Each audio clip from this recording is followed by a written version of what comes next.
사랑하시는 나 복각한 희망을 믿는 자요 보이하는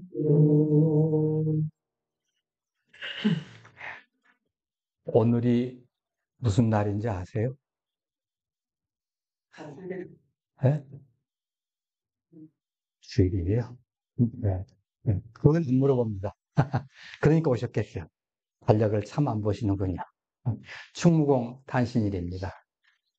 네, 물론 음력으로 했는데 이걸 양력으로 어떻게 바꿔놨어요. 하여튼 만일에 이순신 장군이 그 당시에 안 계셨다면 지금 우리나라는 어떻게 돼 있을까요? 우리가 어떤 일본말 쓰고 있을지도 모릅니다. 이 나라가 어려울 때마다 당하는 위기 때마다 하나님 좋은 지도자, 좋은 일꾼들, 이걸 헤쳐나갈 일꾼들을 보내달라고 기도를 합니다. 꼭 필요하죠. 이걸 헤쳐나갈 때. IMF 때도 그렇고, 뭐 경제라는 경정치적이든 뭐 외교적이든 어려울 때마다 진짜 거기에 걸맞는 지도자를 주옵소서 하고 우리가 기도하고 필요로 합니다. 본문에 예수님께서도 주로 다니면서 사역을 하시면서도 일꾼이 필요하다고 말씀을 하셨어요. 그럼 왜 예수님께서 느닷없이 사역하시다가 일꾼이 필요하다고 하신 배경이 무엇이냐는 거죠. 하나님 나라 일꾼은 도대체 그럼 어떤 일꾼이고 어떤 일꾼을 또 필요하다고 하셨을까?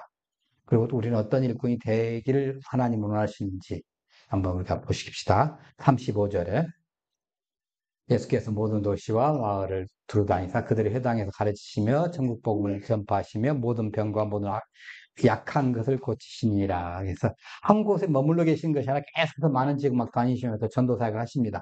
그러니까 자기를 환영하는 무리들 속에서 얼마든지 좋은 안식처와 뭐 훌륭한 대접을 받고서 정착하며 요즘 말하면 목회할 수 있어요.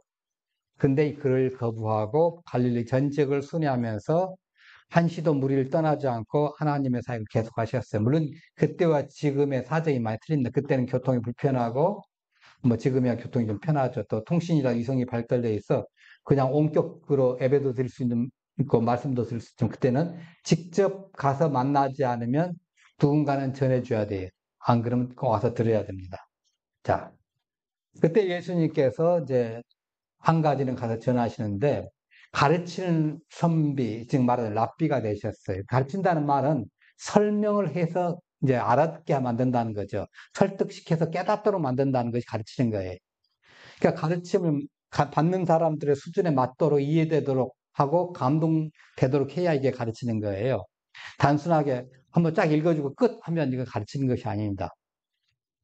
흔히들 대학에서 섣불리 뭐 하시는 분들은 한번 읽어주고 여러분 알아서 공부하고 오세요. 뭐 그렇게 하시는 분도 계시는데 그런 분들은 조금 존경받기 조금 힘들어요.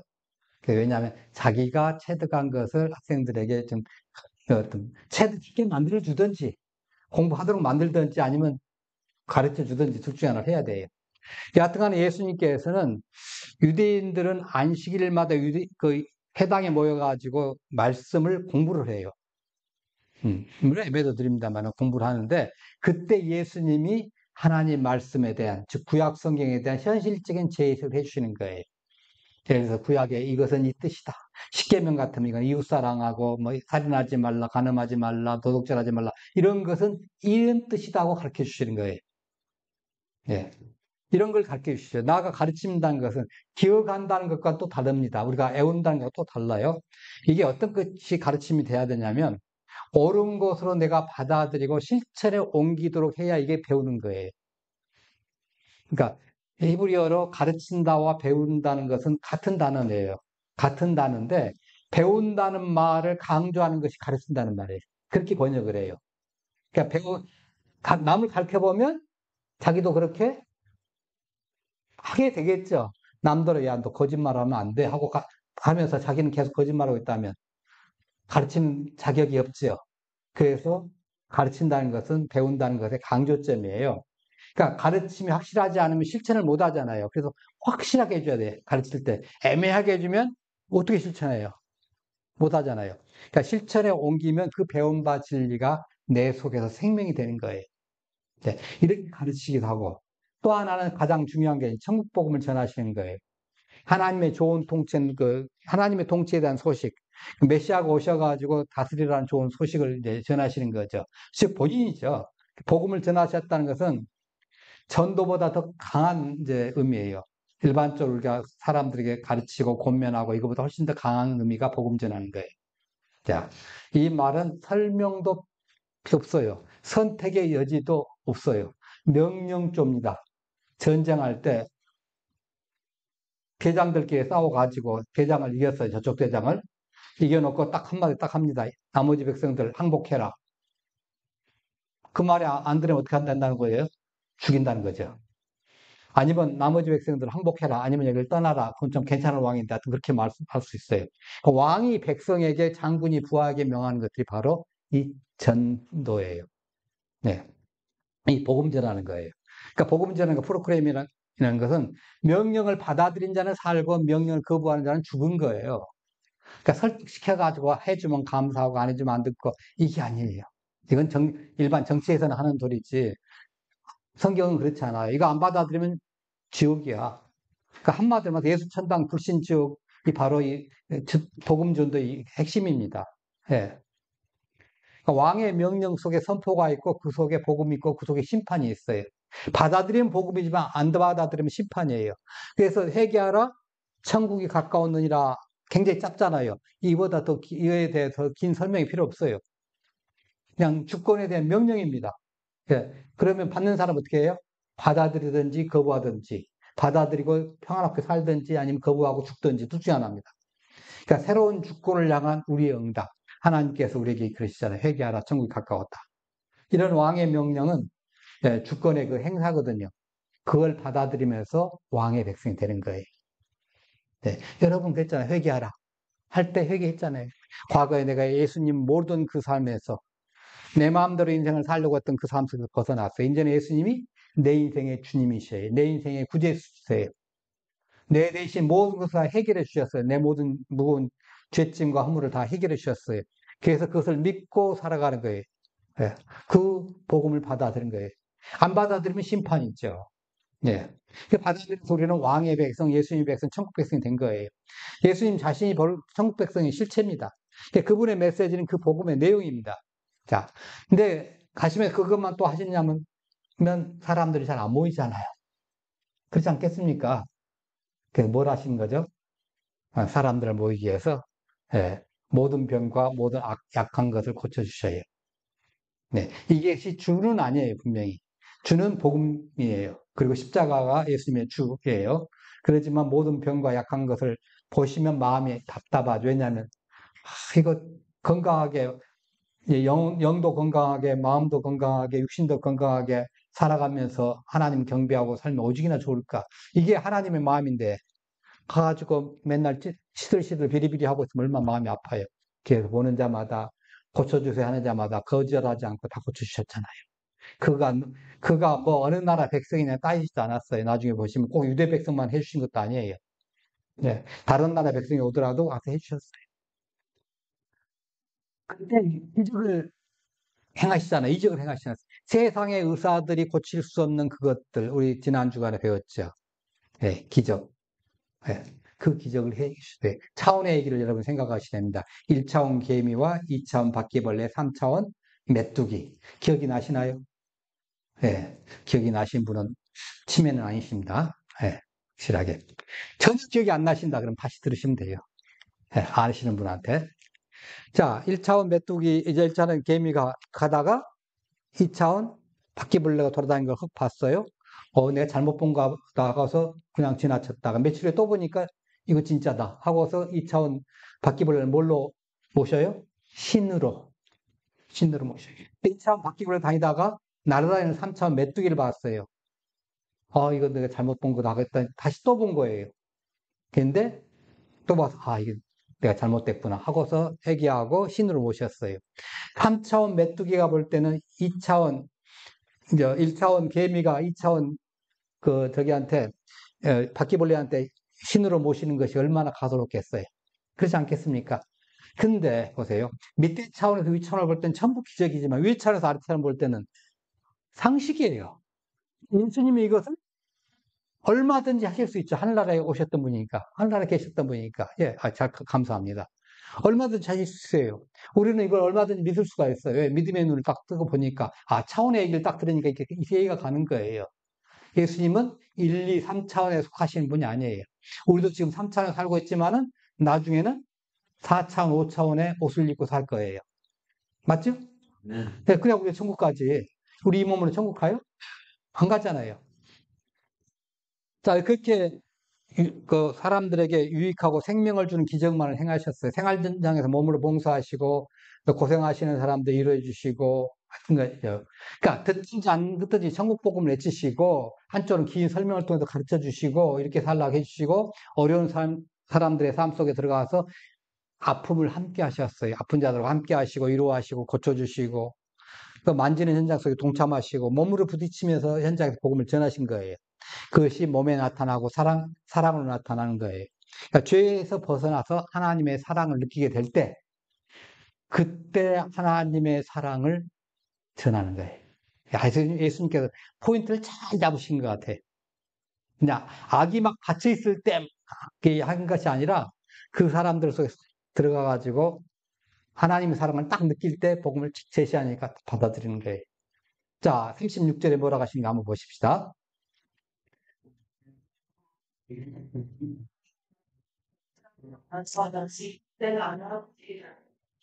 예, 예수님을 이제 무리들을 보시고 창자가 끊어지는 아픔을 느끼셨다고 그랬어요. 저 사람이 아픈데 그것을 보는 순간 내가 아프다는 거예요. 불쌍한 사람 볼 때 그냥 지나치지 못하고 꼭 뭔가를 챙겨주시는 분 있죠. 정말 난 그분들 존경해요. 네. 저는 주머니 없어서도 못하고 때로는 있더라도 바빠서도 못하고 또 생각 못해도 못했는데 물론 전혀 안 한다는 건 아닙니다. 근데 하여튼 근데 불쌍한 사람 보고서 뭐 인생이 잘못됐네, 배고픈가 보네, 뭐 네가 심는 대로 거두지 이런 말씀을 하시지 않았어요. 사건을 보는 순간 아픔이 내게 전달되면서 창자가 끊어졌다고 하시는 거예요. 도대체 어떤 현장이기 때문에 그런다는 거죠. 그렇잖아요. 여러분 예수 믿지 않는 사람을 볼 때 여러분의 마음이 아프고 교회를 갔다가 띄엄띄엄 뭐 이빨 빠진 옥수수처럼 그렇게 나오는 자녀가 있다고 할 때 괴롭다는 마음이 있으셔요? 예, 그 아픈 것이 정상입니다. 안 아프면 그 비정상이에요. 아파짐이 느껴지고 슬퍼짐이 느껴지는 거예요. 그게 점점 하면 괴로워지고 마음이 이제 짐이 되는 거죠. 자, 사랑하는 마음, 함께하자는 마음을 있는데 그 마음이 표현된 거예요. 여러분 어머니가 자식이 아플 때 어떻게 해요? 이 아픔을 내게 주세요. 내가 이 아픔으로 죽고 저 아이를 차라리 살려주세요. 이렇게 기도하지. 그냥 아파하는 것을 보고 그냥 고쳐주세요. 간단하게 찍 하고 기도하시는 엄마는 없어요. 혹시 그런 분 계시면 계모인지 확인해 보셔야 됩니다. 예. 예수님의 마음에 죄 없는 사람이 창자가 끊어진 아픔을 느낀다면 그 병자도 낫게 돼요. 능력이 나타나게 되고 그분을 사랑해서 내가 대신 아프고 싶은 마음으로 친절하게 그 창자가 끊어진 아픔으로 기도하고 한다면 역사가 일어나게 돼요. 예, 성령께서 역사하실 거예요, 아마. 그 마음을 본 거예요. 그러니까 특별히 여기에 핵심이 있어요. 왜 도대체 그럼 결정적으로 아픈 것이 뭐냐는 거죠. 자, 왜 아프셨냐면 그들이 목자 없는 양과 같이 무방비 상태로 언제 누구의 또 어떤 짐승의 밥이 될지 모른다는 거죠.잖아요? 그 고생하면 휘징기지도 않은 거예요. 일이 늑대들 막 쫓아다니고 사자나 뭐 그런 것들이 쫓아다니면 어떻게 도망다니다가 양들은 어떡합니까? 이거 뭐 제대로 뛰지도 못하고 그 뭐 사자나 늑대에 비해서 뭐 다름질도 잘 못하는데 우왕좌왕하다가 얼마나 힘들겠어요. 그러다가 절벽에서 떨어지기도 하고 넘어지기도 하고 깨지기도 하고 네 그런 장면들을 보는 거예요. 그럼 결국 양으로 봐서는 행복한 양의 생활이 아니에요. 굉장히 불행한 양의 생활이고 마지막이 어떻게 될지를 모르는 거예요. 그러지 않습니까? 쫓겨다니고 하니까 네. 그런 삶을 보니까 불쌍한 거예요. 여러분 우리 자식이 나가가지고 그렇게 유리걸스 간다고 하면 얼마나 참 불쌍하겠어요. 예. 모세나 여호수아 같은 이스라엘 지도자들도 역시 목자로 비유가 됐습니다. 근데 이때 당시 예수님 당시의 목자들은 이스라엘의 지도자로 여겼던 사람들이 종교 지도자지 않습니까? 이 사람들이 백성들을 올바르게 인도하지 못했다는 거예요. 율법을 제대로 가르쳤죠. 율법을 못 가르친 거 아니에요. 율법 잘 가르쳤어요. 근데 예수님의 눈에는 그 백성들이 목자 없이 방황하는 양떼로 보인다는 거예요. 왜 그러죠? 목자와 양의 관계, 나중에 요한복음 6장에서부터 좀 뭐 자세하게 말씀드리겠습니다만은, 한 몸이에요. 한 몸이에요. 목자와 양의 관계는. 그래서 양이 아프면 목자가 그냥 대신 아파주고 싶은 그런 마음. 우리 자녀가 아프면 부모가 대신 아파주고 싶은 그 마음. 그게 목자예요. 이스라엘 백성의 종교 지도자들은 그런데 그 아픔을 무시하고 이건 네 아픔이야. 백성들을 괴롭히고 학대하고 천국 가는 것을 방해했어요. 왜냐하면 어, 이 사람들이 그 종교의식을 가르쳤어요. 율법을 가르쳤어요. 그래서 자기도 다 지키지 못하는 그 율법적인 짐들, 종교의식들을 일반 백성들이 요구하니까 얼마나 힘들겠어요. 네. 여러분, 니고데모가 왜 예수님께 왔습니까? 종교적으로는 최 스타예요. 예. 아주 그 존경받는 사람들입니다. 근데 왜 예수님께 와가지고 인생 문제를 논의하죠? 해결이 안 된다는 거죠. 그걸로 가서는. 그러니까 예수님한테 온 거예요. 즉, 종교인을 만들어내지만은 복음을 가지지를 못했다는 거예요. 이게 핵심입니다. 그러니까 이스라엘 백성들이 바리새인들을 통해서 종교 교육을 받고 율법 교육을 받았지만은 그래서 안식일 규례만 보더라도 자기마치 몇 가지가 된다고요? 635가지나 돼요. 그거 하나하나씩 따지면 우리는 읽기도 바빠요. 외우기는 그만두고. 그런데 그걸 강요하는 거예요. 먹고 살기에 바쁜 일반 백성들, 그걸 어떻게 지킵니까? 천국 가는 거? 마음은 오는데 내 육신이 약해요. 그냥 바라만 보는 거예요. 근데 계속 이게 안 지키면 뭐 한다고 그래요? 저주받는다고 그러죠. 하나님의 저주받는다고 그러니까 마음을 얼마나 무겁겠습니까? 그걸 예수님이 뜯어 보시는 거예요. 하나님 보실 때 이게 얼마나 마음 아픈 일입니까? 예. 복음을 듣지 못한 자들이, 복음이 없는 사람들이 종교 지도자로서 율법을 가르치고 있어요. 근데 여기에 이 사람이고 같은 받는 사람이고 간에 복음이 딱 들어가면 예수 믿을 것 같은데 안 믿는 거예요. 왜? 복음이 없기 때문에. 그때, 그러지 말고 이때 즉 일꾼이 필요해서 복음 전한 일꾼이 필요하다. 이게 바로 오늘 본문 핵심인 거예요. 그대에 통한 것입니다. 예. 37절에 일꾼이셨다고 그랬잖아요. 이 백성들을 보면서 일꾼이 필요하다. 거기 건져낼 일꾼이 필요하다는 거예요. 예. 종교인으로 지금 돼가고 있는 이 사람들, 예수 믿고 새로운 사람, 생명의 사람, 천국의 사람, 기쁨의 사람, 성령의 사람으로 살아야 되는데, 종교인으로 전락해버린 이 사람들이 이게 가면 어떻게 가요? 지옥 가는 거예요. 교회 생활 기가 막히게 갑니다. 예, 종교인으로 잘 지키죠. 근데 안 되는 거죠. 예수님께 일꾼 필요하다고 그랬어요. 어떤 일꾼인지 한번 봅시다. 요한복음 4장 36절, 37절에 보면요. 거두는 자가 이미 삭도 받고 영생에 이르는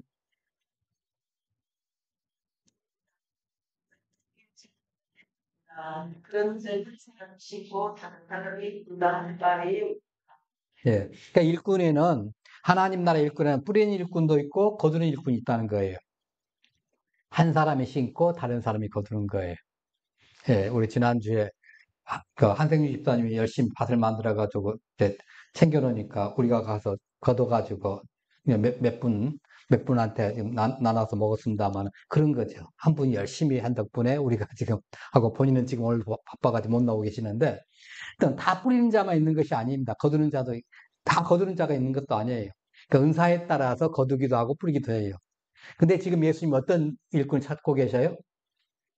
뿌리는 일꾼이에요? 거두는 일꾼이에요? 거두는 일꾼이에요. 그래서 37전에 뭐라고 그래요?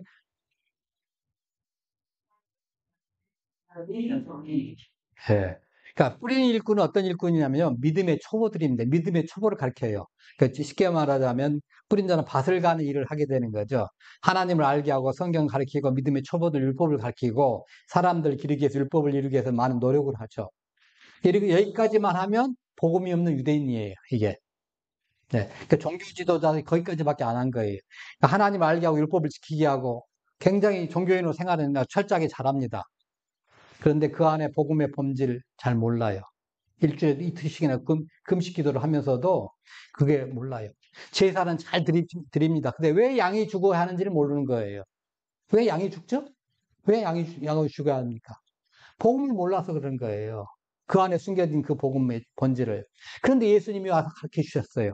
니고데모에게 네가 천국에 가려면 뭐라고 해요? 거듭나야 된다 그랬잖아요. 그러니까 니고데모가 딱 받아들이고 오케이 그러잖아요. 마지막에. 처음엔 얼룩뚱땅 했다가 예. 니고데모가 추수됐어요. 거두는 추수꾼은 영생에 이르는 열매를 맺는 거예요. 영생의 열매를 맺는 자가 추수꾼이에요. 그 복음을 알지 못하는 자에게 복음을 전해서 영생을 얻게 하는 사람이 이 거두는 추수꾼입니다. 그러니까 복음 전하는 자는 현장에서 결실을 봐요. 시간이 짧죠. 예. 비용이 적게 들어요. 둘 중에 하나를 택하라면 여러분 어느 를 택하겠어요? 뿌린 거 하실래요? 거둔 거 하실래요? 예. 선택을 하세요. 저는 뿌리는 것이 너무너무 시간도 많이 걸리고 돈도 많이 들더라고요. 예. 구원 상담하고 바로 구원 받음을 확신하는 거예요. 복음 전하면 구원 받아요. 예. 십자가의 대속함을 믿게 되면 구원 받죠. 영생에 이르는 열매를 거두게 되죠. 이 거둘 때가 재밌는 거예요. 그잖아요. 뿌리는 거 다른 분이 열심히, 우리 채집사님이 가서 열심히 심어주고 물까지 줬는데 우리가 가서 또 따가지고 먹으니 얼마나 재밌어요. 예. 예, 거두는 자의 기쁨을 이제 있어요. 그러니까 주님께서 구원받는 자들을 날마다 더하심으로 유대교는 뿌렸잖아요. 근데 초대교회는 거두었어요. 베드로는 오순절 설교에 3,000명, 5,000명이 막 회개하고 세례를 받았어요. 거둔 거죠. 왜냐하면 그 사람들 이미 기본이 된 거예요. 기본이 된 상태에서 예수 그래서 십자가와 부활이 전에 들어가니까 오케이 하고 싹 받아들인 거예요. 아무 지장 없이.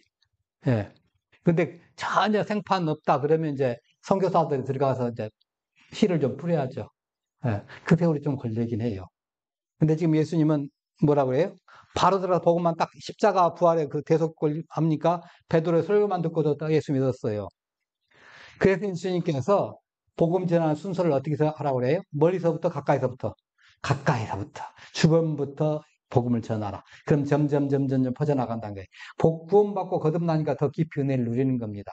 그러니까 추수꾼은 뿌리는 자의 노력한 것에 뿌리는 건 다른 사람이 했는데 거기에 참여한 거죠. 그 노력에. 예. 복음을 알지 못하는 자들에게 복음을 제가 열명을 거두기 때문이죠. 율법을 알고서도 복음을 모르는 자가 참 많이 있어요. 죄송합니다만은 다른 교회는 진짜 많아요. 큰 교회 목사님들의 얘기해 보면 고민이에요. 그것 때문에. 예. 그것 때문에 고민이에요. 복음을 모르는 사람들 많다는 거예요. 의외로. 그게 고민하는 거예요. 열심히 해도. 그렇다고 해서 또 이 복음 설교만 계속 할 수 없고 저처럼 아주 이 복음에 미쳐버린 사람 아니고서는 그거 못 하잖아요. 그러니까 여기도 좀 맞춰줘야 돼, 저기 좀 맞춰줘야 돼 하다 보니까 희박해지고 또 하도 이단들이 많다 보니까 천국 지옥 소리도 좀 들어가 버리고 뭐 그렇게 되는 거죠. 그러다 보면 점점 희소성이 사라진 거예요. 자, 여러분 한번 생각해 봅시다. 여러분이 다른 사람 볼 때 주변에 교회 다니는 사람들이 있긴 있는데 저 사람 보니까 구원 받았는지 안 받았는지 도대체 알 수가 없어. 좀 예수를 좀 제대로 믿고 구원 받았으면 좋겠다. 이런 마음이 생기는 나면 여러분들은 추수꾼의 사명을 받은 사람이에요. 네, 거두는 자예요. 만일에 그런다면 상급이 보장돼 있어요. 싹도 받았다는 건 뭐예요? 상급이 보장돼 있다는 거예요. 진정한 상급은 추수가 되어야 상급이 되는 거지. 일도 끝나기 전에 상급 치르지는 않죠. 그잖아요? 구원 받아야 진짜 상급 받는 거예요. 그 사람 내가 복음 전했는데 구원 받아야 상급 받는 거예요. 신천지나 안상홍도 이단에서 열심히 공부한 거 다 무효입니다. 예수 믿기 전에 아무리 큰 선행했더라도 무효예요. 그러니까 우리 박상윤 집사님 예수 믿기 전에 어마어마한 큰 선행을 하셨더라도 그건 천국에서는 무효입니다. 좀 죄송합니다만. 예. 예수 믿고 난 이후에 이제 선행한 것은 요건 천국에서 하나둘씩 되는 게 포인트가 되는 거예요. 그렇지 않겠어요? 마일리지가 바뀌는 건데. 예. 복음을 듣고 구원받은 것이 되어야 확실한 상급이 되는 겁니다. 그래서 데려온 사람도 구원 상담한 사람도 다 함께 상급받아요. 진정한 상급 많이 받으려면 복음 전환 일에 집중해야 돼요. 하나님은 지금 관심사가 여기에 가장 많이 있어요. 우리가 정말 착실한 그리스도인을 살다가 죽는 것도 하나님 관심사지만은 우리를 통해서 얼마나 많은 사람들이 선한 영향력, 선교적 영향력을 받았느냐. 거기에 핵심은 우리를 통해서 예수님의 대속하심이 전해졌느냐 이겁니다. 그러니까 복음과 진리를 받아들일 준비가 된 영혼들이 많다고 지금 예수님께서 하신 거예요. 예. 그러니까 추수가 영혼구원의 의미로 지금 쓰이고 있거든요. 그 인간 추수꾼이 필요합니다. 물론 제가 13장에서 말씀드릴 때 추수할 시기에 세상 끝에 그때 있을 심판으로 해석되는 때는 천사 추수꾼이 필요하다고 말씀드렸죠. 기억이 나시나요? 아무도 기억이 안 나시나요? 재림시에 세상 끝날에 추수꾼을 보내서 모든 가라지를 싹 거두어버린다고 했죠. 그때는 어떤 추수꾼? 천사 추수꾼. 인간 추수꾼 아니에요. 그래서 천사 추수꾼들하고 천국 갈 사람, 지옥 갈 사람 구분하는 거예요. 근데 요즘 어떤 이단들은 와가지고 천사 추수꾼이 왔으니 뭐 보러 갑시다 뭐 그런 이상한 편지를 보내는 그런 이단들도 있어요. 넘어가시면 안 됩니다. 지금 예수님이 말씀하신 일꾼은 인간 추수꾼이에요. 복음 전하는 것은 오직 사람만이 할 수 있어요. 천사도 못하는 거예요. 그래서 천사도 흠모하는 것이 뭐예요? 복음 전하는 거예요. 천사들이 다른 일을 다 해도 복음 전하는 일은 우리만 할 수 있어요. 이건 우리에게 주어진 특권이에요. 천사들이 말을 하고 복음 전을 얼마나 더 잘하겠어요. 근데 천사는 자격이 안 됩니다. 우리만 가능해요. 그러니까 우리가 천사보다 우위예요. 네. 근데 일꾼이 적다는 거예요. 그렇게 하는 거예요. 왜? 지금 활동하는 사람들은 지금 그분의 활동하는 사람 예수님 자신하고 세례 요한이라든가 제자하고 또 예수님의 치유를 경험한 사람들 뭐 이런 증인들 정도 소수의 사람 뿐이에요. 자, 수많은 사람들이 바리새인, 서기관, 제사장들, 종교 지도자들이 있어서 했지만 이 사람들은 뭐예요? 뿌리는 사람들이에요. 방관하는 사람들이에요. 복음 듣고 천국 가는 데 대해서는. 그들은 거두는 추수꾼이 아닙니다. 네, 백성을 구원하는 참 목자가 아니라 백성들에게 오히려 이거 해라, 저거 해라, 이거 해라, 저거 해라, 자꾸 얘가 집만 지우고 그것들을 보여주지 않아요. 거짓 목자라고 그래요. 그래서 일꾼이 부족한 겁니다. 그래서 일꾼들이 많아도 사역이 다른 거예요. 그렇잖아요? 요즘에 의료대란 때 문제가 나오잖아요. 네. 그랬더니 뭐라고 그래요? 의사가 부족. 뭐 때문에 지금 핵심이 뭐죠? 전공의들 몇천 명 때문에 그런 거잖아요, 지금. 전공의들 그 핵심적인 그 8천 명인가 10,000명도 채 안 된 그 전공의들이 딱 빠져나오니까 지금 우리나라가 지금 흔들흔들 하잖아요. 의료 체계가. 예. 그것 때문에 그래. 예. 한 게 아니라, 예. 그게 지금 현장에서 빠져나오니까 마찬가지로 뿌리는 일꾼들은 잔뜩 있어요. 근데 추수하는 일꾼들이 부족한 거예요. 아무리 뿌리는 일꾼이 많아도 추수를 못하면 그건 누구 거죠? 그냥 끝나는 거예요. 갈아엎는 거죠. 추수 못하면. 그렇지 않겠습니까? 예. 또 일꾼들이 많아서 사역이 다르고 또 연장도 다르죠. 뿌리는 사람은 쟁기와 호미가 필요하고 거두는 사람들은 날카로운 낫이 필요합니다.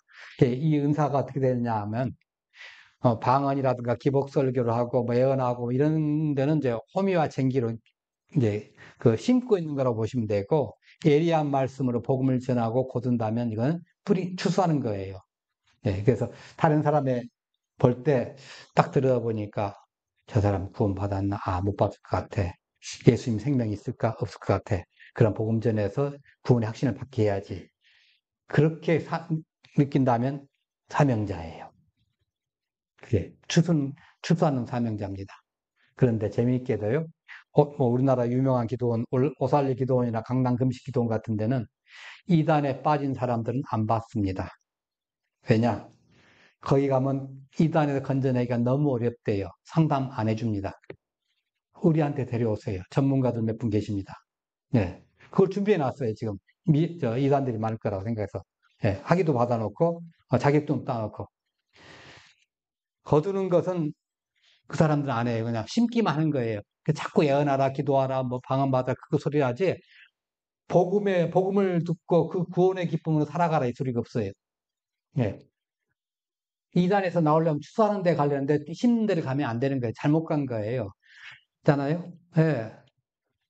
자, 이분이 이비인후과를 가야 되는데 정형외과를 가가지고 나 이거 귀가 좀 아프네요. 그러면 어떻게 돼요? 다른 데로 가세요. 그러지 않겠습니까? 바로 그겁니다. 그러니까 복음을 알고 이 복음을 전해야겠다는 사명을 가진 사람이 여러분 그런 사명을 가졌다면 여러분이 복받은 사람이에요. 수kun의 사명을 가졌다면 더더욱 복받은 사람이에요. 예수님은 대책으로 뭐라고 해요? 일꾼들이 적다니까 일꾼들을 보내주소서 하고 주인에게 청하라는 거예요. 한번 같이 봅니다. 그러므로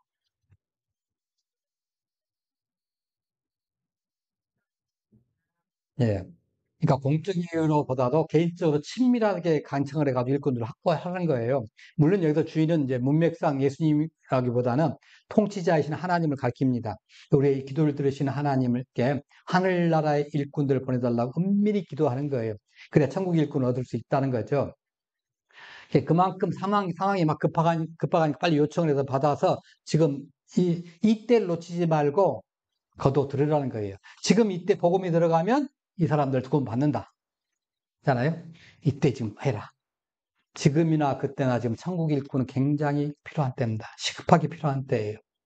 그러니까 하나님의 일꾼은 하나님의 선택에 의해서 보냄받은 자입니다. 아무나 되는 게 아니죠. 예, 그잖아요. 의사들 아무나 되는 거 아니잖아요. 그 과정 다 통해야 되는 것처럼 하나님의 선택에 의해서 보냄받은 자 하나님의 일꾼이에요. 일꾼은 자기 스스로가 내가 원하니까 해볼까? 그게 아니에요. 전적으로 하나님의 섭리에서 택함을 받아야 돼요. 자, 그럼 여러분 어떻게 봅시다. 지금 절실히 필요한 일꾼은 예수님께서 찾는 일꾼은 추수하는 일꾼이 맞죠. 근데 그럼 나는 뿌리는 은사가 있는 것 같아요. 거두는 은사가 있는 것 같아요. 그걸 여러분 스스로가 판단하셔야 돼. 네, 그걸 잘해야 돼. 나는 키워야 되겠다. 그러면 키우셔야죠. 그냥 나는 복음을 잘 전하고 그 복음 안에서 살도록 만들어내겠다. 이 사람들이 뿌리는 이제 거두는 일꾼들, 추수하는 일꾼들이잖아요. 그렇게 하면 그 사명이 있습니다. 제자들 예수님께서는 추수할 것은 많은데 일꾼들은 적다 가셔요. 뿌리는 그 일꾼들이 너무 많기 때문이죠. 여러분은 어느 쪽에 속하십니까? 우리에게는 큰 사명이 있어요. 여러분이 우리에게 함께 된 것은 보십시다. 예수 믿고 천국 나라에 생명책이 기록되고 그리고 이 자리에 앉아있다는 건 큰 복이 아닙니까? 우리의 이름이 어디에 되어 있어요? 천국의 생명책이 있어요. 그리고 우리는 지금 천국에서 잠깐 이 땅에 소풍 나온 거거든요. 이미 우리의 먼저 저 위에 있는 거예요. 잠깐 여기에 소풍 나온 거예요. 이 땅에다 너무 이렇게 뭐 비중 두지 마세요. 예. 쓸데없이 여기저기 휘말리지도 말고. 예. 주님은 지금 추수꾼을 부르고 계십니다. 내가 복음 모르고 지옥을 향해 돌진하면서 막 고생하는 사람들 고치고 돌본다 하면 이제 나처럼 나를 대신해서 저 사람들 돌볼 사람을 하나님 많이 보내주세요. 그렇게 요청하라는 거예요. 베드로와 바울과 이런 주님의 종들이 다 그랬습니다. 즉 이것이 이어지고 오늘의 교회가 되고 저와 여러분이 지금 함께하고 있는 거예요. 그래서 우리도 기도를 이렇게 해야 돼요. 우리로 하여금 그런 일꾼 되게 해 주옵소서. 그런 뜨거운 마음을 주옵소서. 이것이 우리의 기도가 돼야 되는 거예요. 예. 지금은 복음 전하는 추수꾼이 필요한 시대입니다. 그것도 제대로 전하는 추수꾼이 필요하죠. 얼렁뚱땅 하는 것이 아니고, 예. 그냥 예수 믿고 천국 갑니다 하면 그 말만 듣고서 회개하고 돌아오는 사람들 별로 없어요. 어릴 적에 많이 복음을 들었던 사람들은 그 가능성이 있지만 한 번도 모르는 사람들은 그 말만 땅땅 듣고는 저게 무슨 소리지? 몰라요. 우리가 복음에 대해서 잘 알아야 돼요. 잘 준비해야 돼요. 네. 그러니까 지금 우리들이 그 구원론 40강 기본적으로 하잖아요. 그 카톡을 통해서 하다가 지금 좀 쉬었다가 또 다시 또 구원론을 하게 될 겁니다. 복음을 잘 준비하라는 거예요.